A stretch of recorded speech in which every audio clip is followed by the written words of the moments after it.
Hello, welcome back to this channel. और जो पिछली वीडियो थी उसमें हमने डिस्कस किया था एंग्लो सेक्शन इन्वेजन से पहले की कहानी। अब हम डिस्कस करने वाले हैं एंग्लो सेक्शन पीरियड को। इसको भी देखो, डिस्कस करने से पहले मैं आपको इसे पार्ट्स में ही बताऊंगी। तो देखो यहाँ पे कौन कौन सी ट्राइब आ जाती हैं। देखो स्टार्टिंग से देख लेते हैं। ये जो इंग्लैंड था, जो आज हम फॉर्म देखते हैं, यहाँ पे ब्रिटॉन्स यानी सेल्ट्स जो ट्राइब थी वो यहाँ पे निवास करती थी। गेल्स और पिग्स, ये स्कॉटलैंड वाला पार्ट है। फिर क्या है, यहाँ पे रोमन आके अपना कब्जा कर लेते हैं और रोमन यहाँ पे 400 साल तक क्या करते हैं, अपना राज करते हैं। फिर उसके बाद में जो रोम की खुद की जो ज़मीन होती है उस पर क्या पड़ने लगती है, विपत्ति बढ़ने लगती है। तो वो यहाँ से लोग ये वापस चले जाते हैं। जब यहाँ से ये लोग चले जाते हैं तो जो सेल्ट जो ट्राइब होती है वो रह जाती है। अब उसके ऊपर क्या है, बाहरी हमले होने लगते हैं। अब ये क्या करते हैं, अपनी रक्षा के लिए किसको बुलाते हैं, जर्मनी और डेनमार्क से 3 ट्राइब्स को बुलाते हैं कि जिससे कि ये लोग क्या करें, हमारी रक्षा करें। लेकिन ये लोग क्या है, बड़े लालची होते हैं। अब ये लोग लालची, इनके लालच की वजह से क्या होता है, ये यहाँ पे देखते हैं कि ये तो ज़मीन बड़ी फर्टाइल है और उन लोगों के मन में लालच पैदा होता है और यहाँ पे वो क्या करना स्टार्ट कर देते हैं, अपना राज करना शुरू कर देते हैं। अब देखो ये लोग है ना, अब ये 3 ट्राइब है तो उन्होंने बोला कि ठीक है, तुम अपनी अपनी जगह ले लो, कौन कहाँ जाएगा। तो ये जो एंग्लस थे ना, ये कहाँ पे जाके इन्होंने कौन सी जगह ली, एक तो ये सेंट्रल इंग्लैंड को लेते हैं जो सेंटर वाला पार्ट है, और एक नदर्न वाला पार्ट। इस एरिया में कौन रूल करता है, एंग्लस। और इन्हीं के नाम पे ना इसका नाम क्या पड़ता है, इंग्लैंड। जैसे एंजल लैंड, फिर उसको बोलने लग गए इंग्लैंड, ठीक है। और जो सेक्शंस थे ना वो कहाँ पे जाके बसे, साउथ में, इस वाले एरिया में। यहाँ पे कौन, सेक्शंस। और जो जुएट्स थे ना, ये जो एरिया था ना इसका, ये बॉर्डर वाला जो एरिया था, यहाँ पे कौन बसता है, ये जुएट्स यहाँ पे आके बस जाते हैं। तो 3 ट्राइब हमने देख ली ना, एक एंग्लस, सैक्सन एंड जुएट्स। अब क्या होता है, यहाँ पे इन लोगों ने कब्जा कर लिया। कब्जा करने के बाद में फिर धीरे धीरे इनका जो एम्पायर है वो ग्रो होता है। अब एम्पायर ग्रो होगा तो इन्होंने क्या है, फिर इसको जो इंग्लैंड था ना, अभी तक तो 3 ही ट्राइब यहाँ पे क्या कर रही थी, राज कर रही थी। अब इन्होंने जो इंग्लैंड था उसको है ना 7 किंगडम्स में क्या है, यानी 7 पार्ट में इसको डिवाइड कर दिया। और ये जो 7 किंगडम्स में इसको जो डिवाइड किया उसको बोलते थे हेप्टार्की। हेप्ट का मतलब 7 और आर्की मीन्स किंगडम्स। तो Anglo Saxon settled and form 7 kingdoms. तो यहाँ पे इन्होंने कितने किंगडम बनाए थे, 7। सबसे पहला है कैंट। कैंट किस डायरेक्शन में, देखो ये कैंट है, ये सदर्न ईस्ट डायरेक्शन में है। फिर उसके बाद में है ये सोसेक्स, ये है साउथ डायरेक्शन में। वेसेक्स किस में है, साउथ वेस्ट डायरेक्शन में। फिर उसके बाद में एसेक्स, ईस्ट एंग्लिया, मर्सिया और नॉर्थम्ब्रिया। इस तरीके से कितने किंगडम हो गए, 7 किंगडम्स। अभी जो मर्सिया था ना, ये वाला जो सेंटर वाला पार्ट था ना, ये क्या था, सबसे ज़्यादा पावरफुल था। अब देखो जिसके पास शक्ति का केंद्र होगा वही क्या रहेगा, पावरफुल रहेगा। और वेसेक्स है ना, बाद में जाके स्ट्रॉन्गेस्ट बनता है। सॉरी, ये जो वेसेक्स है ये बाद में जाके स्ट्रॉन्ग बनता है। इससे रिलेटेड है ना आरपीएससी में क्वेश्चन पूछा गया है, वो मैं आपको आगे बताऊंगी। तो देखो अभी जो कैंट जो एरिया था, देखो कैंट कौन सा एरिया है, ये वाला। इस कैंट एरिया में जो किंग था ना उसका नाम था एथेलबर्ट, ठीक है। ये फर्स्ट एंग्लो सेक्शन था to king to accept Christianity. इसमें किसका जन्म होता है, क्रिश्चियनिटी का जन्म होता है। क्या नाम था उस राजा का, एंग्लो सेक्शन जो पीरियड से जो बिलोंग करता था उसका नाम था एथेलबर्ट। और यहाँ पे जो सेंट ऑगस्टाइन है ना, वो कैंटरबरी से कहाँ पे आते हैं, इंग्लैंड आते हैं और किसका स्प्रेड करते हैं, क्रिश्चियनिटी को अपनी को स्प्रेड करते हैं, यानी जो ईसाई धर्म होता है उसका यहाँ पे प्रचार प्रसार यहाँ पे शुरू कर दिया जाता है। और जो नॉर्थम्ब्रिया था ना, उसका जो किंग था उसका नाम था एडविन। ये प्रमोट करता है किसको, क्रिश्चियनिटी को, किस में, नॉर्थम्ब्रिया। देखो नॉर्थम्ब्रिया देखो किधर है, ये नॉर्थ, ठीक है। यहाँ पे इसका किंग कौन था? नॉर्थम्ब्रिया, और वो क्या करता है? क्रिश्चियनिटी को प्रमोट करता है, हेल्प करता है to build churches and monasteries. फिर नेक्स्ट किंग है ओफा। ये किसका था? मर्सिया का किंग था, जो कि सबसे पावरफुल जो सेंटर जो पार्ट था ना, ये है मर्सिया, और इसका जो राजा था वो कौन था? Offa. Made Mercia most powerful kingdom, built Offa's Dyke यानी इंग्लिश वेल्स बॉर्डर। जो इंग्लिश और जो वेल्स का जो बॉर्डर था उसको यहाँ पे क्रिएट किया जाता है। नेक्स्ट जो किंग था वो वेसेक्स का किंग था। ये क्वेश्चन पूछा गया है कि जो वेसेक्स है उसका किंग कौन था? Alfred the great. ये डिफीट करता है किसको? विकिंग्स, डेन्स को। प्रमोट करता है किसको? एजुकेशन को, लर्निंग को। ट्रांसलेट करता है जो लैटिन बुक्स थी ना उनको इंग्लिश में ट्रांसलेट करवाने का काम किसने किया था? अल्फ्रेड द ग्रेट ने। इस वजह से ये क्या है? ये काफ़ी इंपॉर्टेंट हो जाता है। The real founder of English nation, इसको क्या बोला जाता है? रियल फाउंडर भी बोला जाता है। एथलेस्टन जो कि वेसेक्स का किंग था, first king a United England, title Kings of English. ये क्या करता है? पूरे इंग्लैंड को क्या है? बाद में यूनाइट करता है, इसलिए इसको क्या बोला जाता है? First king of United England. I hope यहाँ तक आपको चीज़ें क्लियर हुई होंगी। अब देखो, ये जो किंगडम था ना वो 7 किंगडम्स में जब बटा हुआ था, तो इनमें क्या है? आपस में अपने अपने साम्राज्य के लिए जंग चलती रहती थी। तो उस टाइम पे देखो, एथेलबर्ट के टाइम पे कौन आते हैं? सेंट ऑगस्टाइन आते हैं। कहाँ पे? कैंटरबरी से आते हैं ये, और इनको पोप ने भेजा होता है। अब ये यहाँ पे आके क्या करेंगे? ये अपनी जो टीचिंग्स हैं उनको सिखाएंगे लोगों को। इन्होंने क्या किया? जो ट्राइब्स थी ना, जैसे सेल्ट्स वगैरह जो ट्राइब थी, उनको क्या है? उनका धर्म चेंज करना स्टार्ट किया। उनको क्रिश्चियनिटी यानी क्रिश्चियन धर्म से इन्होंने जोड़ा, यानी रिलीजन में चेंज किया उनके।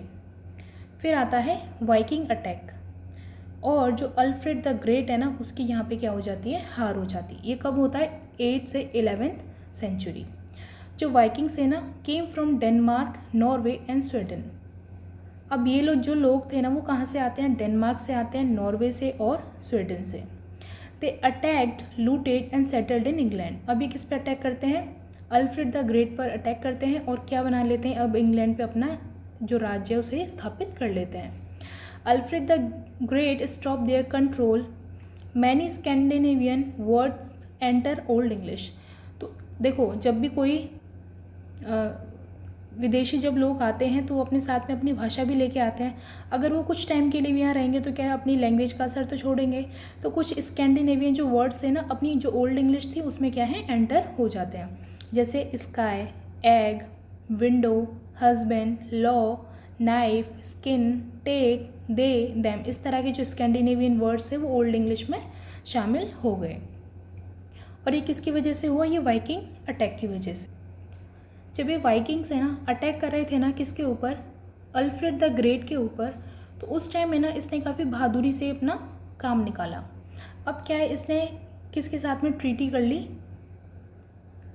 किसके साथ में ट्रीटी कर ली? ये वाइकिंग्स के साथ में अल्फ्रेड द ग्रेट क्या कर लेता है? ट्रीटी कर लेता है। तो इस तरीके से जो इंग्लैंड होता है ना वो कितने पार्ट्स में डिवाइड हो जाता है? 2 पार्ट्स में। एक तो एरिया वाइकिंग्स के अंदर जिसका राजा डैनलियो था, और दूसरा वेसेक्स जो किसके अंडर कंट्रोल में था? अल्फ्रेड द ग्रेट के अंडर में था। अब जो अल्फ्रेड था ना उसने क्या है? एजुकेशन को बढ़ावा दिया यहाँ पे, और मतलब किले बनवाए। जैसे कि जब शांति काल होता है तो यहाँ अपने राजस्थान में भी जो राजा महाराजा होते थे वो क्या करवाते थे? मंदिर का निर्माण करवाते थे और किले बनवाते थे, बावड़ी वगैरह इस तरह के जो आर्किटेक्चर थी उसका उन्होंने निर्माण करवाया। एजुकेशन को बढ़ावा दिया। और इनको क्या बोला जाता था? जो अल्फ्रेड द ग्रेट है इसको बोला जाता था father of English navy, the father of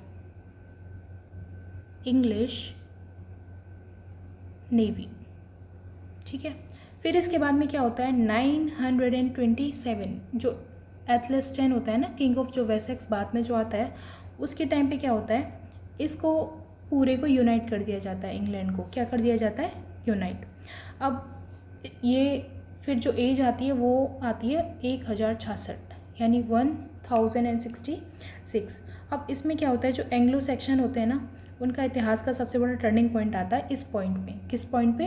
1066 AD में। अब क्या होता है, जो किंग एडवर्ड है ना, उसके कोई बच्चा नहीं हुआ था। अगर उसके जब बच्चा नहीं था तो फिर उसका क्या, कोई उसका उत्तराधिकारी नहीं था।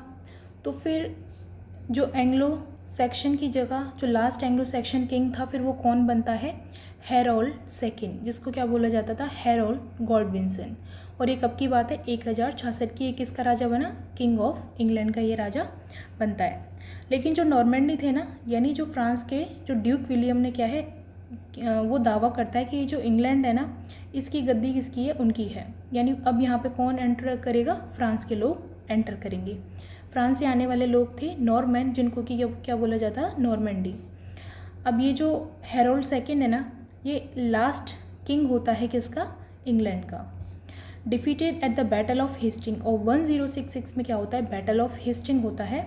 Harold second defeated by William Duke of Normandy, जो नॉर्मैंडी से जो कौन आया था, विलियम आया था, वो इसको क्या कर देता है, हरा देता है। तो यहाँ पे हमारा एंग्लो सेक्शन पीरियड ख़त्म होता है और किसकी शुरुआत हो जाती है, एंग्लो नॉर्मन पीरियड।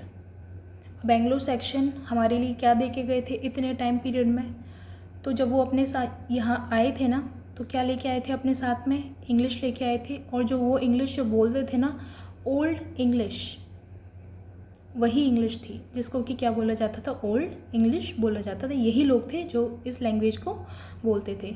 इन्होंने एक सिस्टम दिया था जिसको कि शायर बोलते हैं। अब आपने देखा होगा लंदन के काफ़ी सारे शहरों का नाम है ना, इसे शायर के नाम से मिलेगा, जैसे कि हैम्पशायर, यॉर्कशायर, ठीक है। और एक ये जो शायर वाली जो टर्म थी वो भी किसने दी थी, एंग्लो सैक्सन्स ने दी थी। और इस टाइम का जो सबसे मेजर और फेमस जो वर्क निकल के आता है वो है बियोवुल्फ, BEOWULF। ये किस एज से बिलोंग करता है, एंग्लो सेक्शन पीरियड से। फिर इसके बाद में अब हम अपना नेक्स्ट जो पीरियड पढ़ेंगे वो है नॉर्मन कॉन्क्वेस्ट। नॉर्मन कॉन्क्वेस्ट किसके बीच में होता है, हैरोल्ड सेकंड के बीच में, और ड्यूक ऑफ नॉर्मैंडी कौन था, विलियम, इसके बीच में। 166 से लेकर के 1087 तक बैटल ऑफ हेस्टिंग चलता है और became the king of England. Anglo Saxon age ended and Anglo Norman age यहाँ से शुरुआत हो जाती है। अब यहाँ पर कौन जीतेगा, नॉर्मन जीत जाते हैं, और नॉर्मन जो एज है वो यहाँ से शुरू होती है। तो ये देखो, एथेलबर्ट फर्स्ट क्रिश्चियन किंग था। एडविन ने किसको प्रमोट किया था, क्रिश्चियनिटी को नॉर्थ में। जो ओफा था मर्सिया का सबसे स्ट्रॉन्गेस्ट और पावरफुल किंग था। अल्फ्रेड द ग्रेट जो वेसेक्स का जो राजा बनता है, वो किसको डिफीट करता है, वाइकिंग्स को, और किसको प्रमोट करता है, लर्निंग को। ये वाइकिंग्स के साथ में जब इनको हरा देता है ना, तो उसके साथ में ये संधि कर लेता है, यानी ट्रीटी साइन कर लेता है कि ठीक है, आधे में तुम राज करो, आधे में हम राज करेंगे। और फिर शांति से क्या करता है, ये एजुकेशन को प्रमोट करता है। फिर नेक्स्ट जो होता है एथलेस्टन, ये वेसेक्स का किंग बनता है, और ये फर्स्ट किंग होता है किसका, यूनाइटेड इंग्लैंड का। हैरोल्ड सेकंड, जब इसके कोई एल्फ्रेड द ग्रेट के कोई बच्चा नहीं होता है, इसका कोई जो उत्तराधिकारी नहीं है, फिर किसको राजा बनाया जाता है, हैरोल्ड सेकंड को, किसका, इंग्लैंड का, 1066 में। और ये क्या होता है, ये लास्ट एंग्लो सेक्शन किंग होता है। अब जो विलियम द कॉन्क्यूरर है, जो नॉर्मन कॉन्क्वेस्ट होता है, और इससे नए एरा का बिगिन होता है, जिसमें कि क्या आएगा, एंग्लो नॉर्मन पीरियड, जिसको कि हम अपनी अगली वीडियो में डिस्कस करेंगे। आई होप ये वीडियो आपको समझ में आई होगी, और अगर सच में आपको वीडियो समझ में आई है तो लाइक करना, शेयर करना और सब्सक्राइब करना, और मुझे कमेंट करके भी बताना कि आपको ये वीडियो कैसी लगी। Thank you so much. और देखो, इसको लास्ट में थोड़ा कंक्लूड कर ले। हेप्टार्की मतलब 7 किंगडम, हेप्ट का मतलब 7 और Archie means kingdom. Alfred the great, ये काफ़ी इंपॉर्टेंट किंग है, real founder of English nation. जो एथेलबर्ट है फर्स्ट क्रिश्चियन किंग था। एथलेस्टन जो है यूनाइटेड जो इंग्लैंड था उसका राजा बना था पहला। 1066 में क्या होता है, नॉर्मन कॉन्क्वेस्ट होता है, जिसमें कि एंग्लो सेक्शन की हार होती है और जो नॉर्मन्स होते हैं वो जीत जाते हैं। Trilingual country start after 1066। Trilingual country कौन कौन से होते हैं, एक तो फ्रेंच, लैटिन एंड इंग्लिश। इसको हम अपनी अगली वीडियो में डिस्कस करेंगे। Till then, bye bye, take care, all the best, stay always happy, healthy and काम।